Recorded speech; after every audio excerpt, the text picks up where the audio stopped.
A bachelor party. Chicken wings. And a marriage hanging by a thread. Yes, this is as dramatic as it sounds. Ben and Mandy. Mid-30s. 5 kids between them.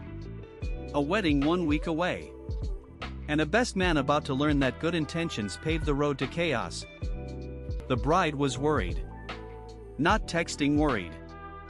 Phone call worried. "I don't want Ben in a compromising position," she said. Translation: I don't trust anyone. "I give you my word," the best man said. No strippers. He gets home safe. 3 sentences. 16 words. A promise that seemed so simple. Plans, like promises, look perfect on paper. Reality? That's where things get messy. The piano bar was 30 miles away. So the best man pivoted. Called his wife to be designated driver. Mandy scheduled her bachelorette the same night. Invited the driver. Chess, meet checkers. But what happened next changed everything.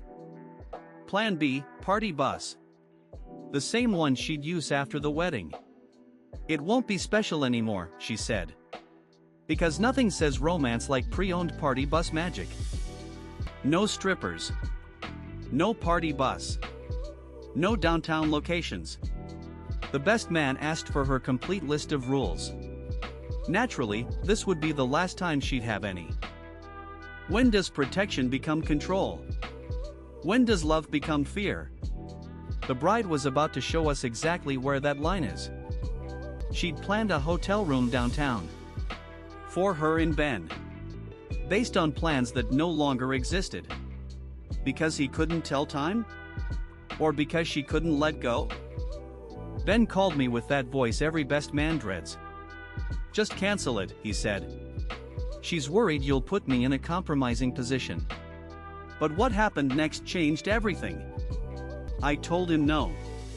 Some things matter more than keeping the peace. A man's bachelor party shouldn't be held hostage by someone else's fears. Then came the text that changed everything. An apology. "Do what you want. Just get him home safe." Finally. Reason. Friday arrived with that electric feeling of possibility. I picked up Ben for lunch, just us two. Old friends catching up before the chaos. We talked about everything except wedding stress. Just 2 guys who'd been through life together, savoring what might be our last real conversation as bachelors. At 5, we met the guys at Twin Peaks. You know, the restaurant with bikini waitresses. What could possibly go wrong with that choice?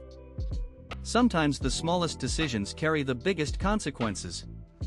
Walking through those doors would change everything. None of us knew it yet. 7 o'clock, axe throwing. Grown men hurling sharp objects while slightly buzzed. Ben didn't even glance at the waitresses.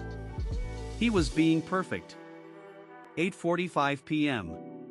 My wife's text landed like a grenade. "Mandy is pissed about Twin Peaks." Then Ben's phone started buzzing. And buzzing. And buzzing. The fury was biblical. Text after text, each one angrier than the last. Ben looked like a man watching his future implode in real time. Then, a text arrived that would change everything. It was my idea, Ben's wife wrote to Mandy. I suggested Twin Peaks. The bachelor party wound down beautifully. Friends laughed, stories were shared, and even some of the bachelorette party joined them at the bar. Pure, innocent fun. At 12:30 a.m., the best man dropped Ben off at home. The groom had been faithful, respectful, everything a future husband should be. But something was wrong.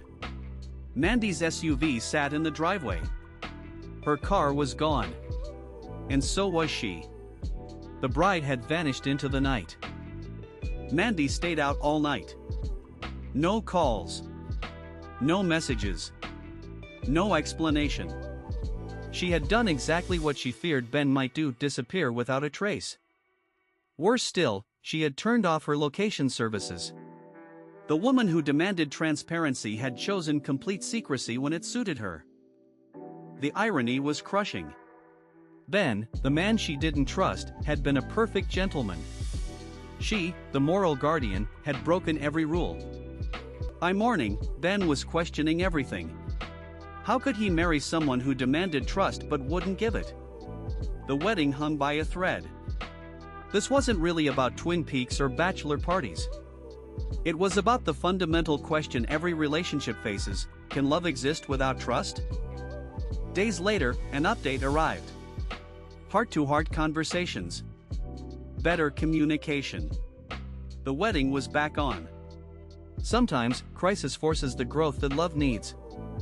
So here's what I'm wondering. When good intentions collide with fear, and promises get lost in translation, who's really at fault? And more importantly, what would you have done?